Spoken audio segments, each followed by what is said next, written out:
Kakšne so zdaj razmere na terenu? Razmere na terenu so ekstremne, izredne in tudi moram povedati, da smo razglasili tudi v bistvu aktiviran načrt za zaščito in reševanje in pač vse ekipe naše so pripravljene v povezavi tudi za civilno zaščito, z gasilci. Obvestili smo tudi regijski center za obveščanje, da naš cilj je, da čim prej zagotovimo oskrbo z električno energijo. Koliko je v tem trenutku morda uporabnikov brez? Uporabnikov je zunaj čez 40 tisoč, to je res nepojmljiva številka na celem oskrbnem območju.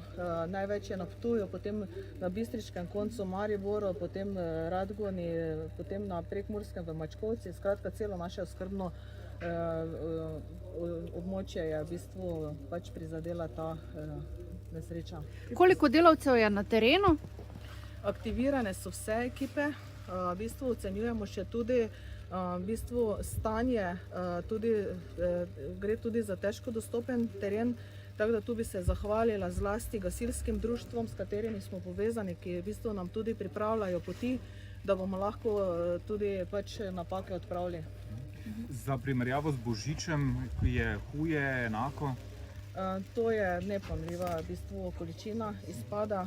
Takrat je bilo nekje 2000 uporabnikov zunaj, zdaj pa je ta obseg bistveno večji. Kolikšen delež je mogoče to v primerjavi z vsemi uporabniki? Elektro Maribor. Mi imamo okrog 229 tisoč uporabnikov, torej nekje 40 tisoč jih je zdaj zunaj. Kakšne so zdaj pričakovanja? Snežilo naj bi še do zgodnjega popoldneva. Bo možno vzpostaviti danes še vso napajanje povsod? Jaz bi vse uporabnike prosila za res za strpnost, za potrpežljivost.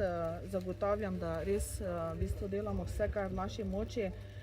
Kot sem že povedala, in z našimi ekipami, in s civilno zaščito, in z gasilci, z vsemi organi. Tu moram povedati, da imamo tudi podporo države, da nam tu pomaga, v bistvu, da čim prej zagotovimo energijo, ampak ne moremo zagotavljati, da bo to lahko danes odpravljeno. Zato pa iščemo tudi načine s civilno zaščito, tudi glede agregatov in ostalih potem rešitev, ki bi pač omogočila uporabnikom, da pač ta čas preživijo.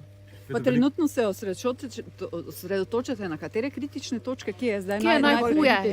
Najhuje je to, da so padli ven daljnovodi 110, srednja napetost. To pomeni, da sploh niso ti vodi, ki gredo do uporabnikov, ampak je v bistvu zadeva hujša. Kaj pa lokacijsko? Lokacijsko pa, tako sem povedala, na celem našem oskrbnem območju. Tako da Ptuj, Maribor, Bistrica, Radgona, na Prekmurskem koncu pa Mačkovci. Za vse tiste, ki vidijo nek strgan kabel, kako naj se obnašamo, če vidimo kaj takšnega? Lepo prosim, da naj bodo previdni, tako da ta skrbnost še zdaj je bistveno bolj potrebna in v primeru kakrkoli dileme pač čim dlje stran od naših naprav in pač naših vodov. In poklicati verjetno elektrogasilce, kogarkoli, ne? No, to pa tudi mi smo na številki dostopni, s tem pa, da je v bistvu zelo velik, bom rekla, naval na številka. Tudi to prosim za to potrpežljivost. Tudi naše območne enote, to so Maribor, Ptuj, Radgona, Murska Sobota, so v bistvu na razpolago, tako da se lahko tudi tam oglasijo uporabniki, če je kaj posebnega. Skratka, vsi smo zdaj v družbi Elektro Maribor na voljo za informacije. Ključno pa res to prvo, da se našim sodelavcem, gasilcem pač nikomu nič ne zgodi, da res čuvamo pač življenja, potem pa druga stvar pa potem, da zagotovimo potem energijo.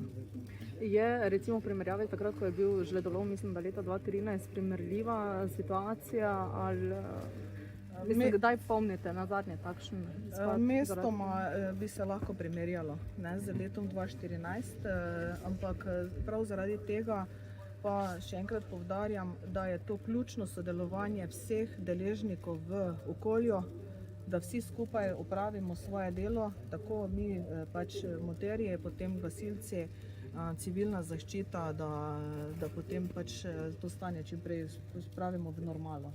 Kako je z napajanjem kritične infrastrukture, recimo bolnišnice, to imajo rezervne kakšne agregate? To vedno poudarjamo, pač mi smo kritična infrastruktura, zdaj posamezni ti objekti, ki so kritična infrastruktura, so tak v tem načrtu in morajo tudi sami za to poskrbeti. Ne? Tako da to, skratka, tako kot sem že povedala, mi smo aktivirali načrt za zaščito in reševanje v naši družbi, predlagano pa tudi zdaj že regijskemu centru, da se v tem območju razglasi izredno stanje. Pa kaj to pomeni konkretno mogoče za ljudi, izredno stanje pa ti? To pomeni, da dejansko se res vsi deležniki, ki morajo na terenu delati, bom rekla, z vsemi silami, močmi aktivirajo. Ne? Tako delovno-pravno, kot tudi ostali postopki, ne?